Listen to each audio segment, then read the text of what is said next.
Sud Radio Berkov dans tous ses états. Les perles du jour. Reconnu, non, ce n'est pas Gainsbourg et Bardot. Vous savez, Bardot avait refusé à l'époque. C'est Gainsbourg et Jane Birkin, évidemment. Alors, qu'est-ce qui se passe dans le monde politique? Bon, on sait très bien, hein, c'est pas nouveau, ça, hein, ça date du 18e, 19e, vous savez, les rapports du sexe et de la politique. Franchement, il y a du sexe et du pouvoir, c'est vieux comme le monde. Alors, par exemple, mais quand même, il se passe des choses assez où on interroge, hein, vous savez, présomption d'innocence, on ne le dira jamais assez. Mais quand même, MeToo politique, la liste s'allonge. Regardez, le sénateur Joël Guerriau, il est soupçonné d'avoir drogué une députée. Il évoque une erreur de manipulation. Oui, je savais pas ce que je mettais dans le verre, comme ça, voilà, c'était pour mon chat, j'avais des problèmes avec mon chat. Et la plainte de la députée Sandrine Josso, s'est plainte d'avoir été, entre guillemets, droguée. Le sénateur donc de Loire-Atlantique a été mis en examen pour administration de substances afin de commettre un viol ou une agression sexuelle. Il a été suspendu de son parti et de son groupe parlementaire. Bien, il y en a eu d'autres. Mais justement, il y a eu sur le plateau de BFM TV Mathilde Viau. C'est vraiment le MeToo politique. Alors Mathilde Viau est cofondatrice de l'Observatoire des violences sexuelles en politique. Vous voyez, maintenant on segmente, ce sont les violences sexuelles en politique.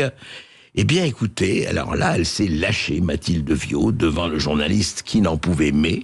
Donc c'est sur BFM. Écoutez, c'est quand même un sacré inventaire. On en parle tout de suite. Gérald Darmanin, accusé de viol. Nicolas Hulot, accusé de viol. Damien Abad, accusé de viol après administration de substances. Je me permets de préciser, parenthèse, qu'il y a eu des non-lieux dans certaines affaires. Oui, j'ai dit accusé, j'ai pas dit Non, mais c'est important, mais voilà. Oui, mais je suis journaliste, absence de condamnation dans d'autres affaires. Voilà, je vous laisse continuer. Couvrons-nous. Benoît Simion, accusé et condamné pour violence conjugale. Stéphane Trompi, accusé d'harcèlement sexuel. Yannick Horry, signale à la justice pour agression sexuelle sur une élue. Gilles Legendre, ancien président du groupe majoritaire, signale à la justice pour agression sexuelle. Olivier Duhamel, proche de Macron, présent à la rotonde le soir de la victoire et accusé de viol, non condamné pour fait prescrit. Chrysoula Zakharopoulou, accusé de viol. Pierre Cabaret, accusé d'harcèlement moral, d'harcèlement sexuel et d'agression sexuelle. Joël Guerriau, Horizon, on peut considérer que ça fait partie de l'univers de la Macronie. Éric Dupond-Moretti, qui est quand même le grand ordonnateur du sexisme dans les prétoires, qui a été suspendu après avoir touché son sexe devant une magistrate, que maintenant il décide de poursuivre pour des faits qui a priori sont assez peu avérés. Dominique Boutonnat, grand donateur de Macron, président du CNC, accusé de viol. Pour vous, c'est quelque chose qui se limite Attendez, je sais que c'est un douloureux. bord politique. Non, mais c'est important. Je sais que c'est douloureux.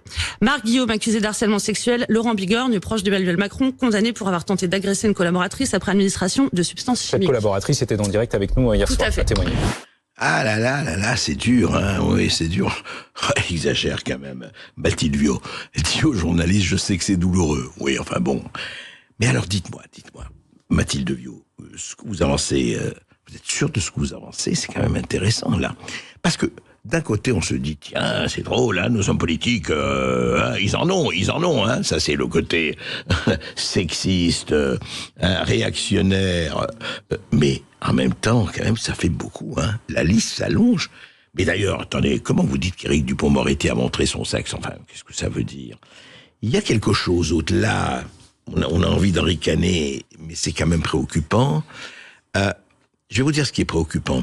C'est quand on utilise son statut, son pouvoir, pour obliger des gens à faire des choses qu'ils n'ont pas envie de faire, que ce soit la promotion canapé, que ce soit un certain nombre d'avantages en disant « oui, tu auras ça, mais pour ça, il faut que tu me fasses ceci ou cela ». Cette espèce de trafic qui existe, qui est séculaire, voire même millénaire, c'est un peu normal qu'un certain nombre de gens, de femmes notamment, mais pas seulement, cherchent à dire basta così. Mais je dois dire que la liste est quand même impressionnante, hein, impressionnante de tout. On se rappelle, hein, on ne cite pas ici Georges Trombe, enfin si on reprenait le passé, on mettrait 1 heure d'émission avec la liste de tous les gens, qui que quoi. Alors c'est très compliqué parce que où est le consentement, où s'arrête le consentement, où s'arrête pas le consentement. Et vous voyez, il y avait le MeToo de Weinstein, il y avait le MeToo dans le showbiz, il y avait le balance ton porc un peu partout. Eh bien, il y a le balance ton porc politique. Et il est parti pour ne pas s'arrêter. Qu'est-ce que ça donne? Écoutez, la meilleure des choses, c'est que ça se passe toujours entre adultes consentants. Voilà l'idéal et voilà ce qu'il faut faire.